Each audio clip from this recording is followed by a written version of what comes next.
नमस्कार मंडळी, स्वागत आहे तुमचं आजच्या आपल्या ब्लॉगमध्ये. सकाळी उठून जनावरांचं त्याने आवरून घेतलो आणि आवरून आता आपलं निघालेलो कॉलेजला. कॉलेजमध्ये आल्यानंतर आपला मित्र पण आलता. आता हे महिन्यातनं आज एकदा उगवलेला बघा, कारण की आज होता रिझल्ट होता म्हणून आता आपलं पब्लिक बघा हनुमानच्या देवळात पाया पडायला चाललेलं. सगळेच वगैरे अखंड बाहेर पडलेलं, त्यामुळे सगळीच असं बघत होते आमच्या तोंडाकडे.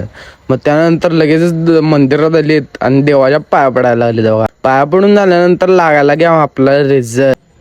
तर भावांनो, रिझल्ट लागल्यानंतर कोणाच्या चेहऱ्यावर होता हसू तर कोणाच्या डोळ्यात होता हसू. तर भावांनो, माझे देखील 2 विषय राहिलेले आहेत बॅक. तर आपण काय खचून जाणार नाही. पुढल्या अटेंडमध्ये 100% आपण हे बॅक क्लिअर करायचा प्रयत्न करू. आणि ज्यांना जे MSBT क्लिअर झाल्यात त्यांच्यासाठी खूप साऱ्या शुभेच्छा, आणि जे नाही झालेत त्यांनी ट्राय करूया, म्हणून पुढचा अटेम्प्ट पण द्यायला काय हरकत नाही भावांनो.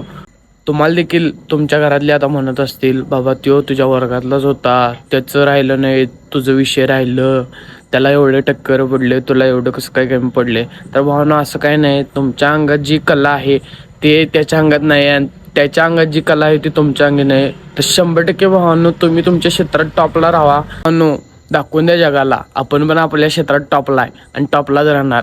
आता हा व्हिडिओ त्याला टॅग करा जो असं खचून गेलेला आहे किंवा नाराज झालेला आहे. भावांनो, खचून जाऊ नका. आता जाता जाता आपल्याला फॉलो करायला पण विसरू नका. धन्यवाद.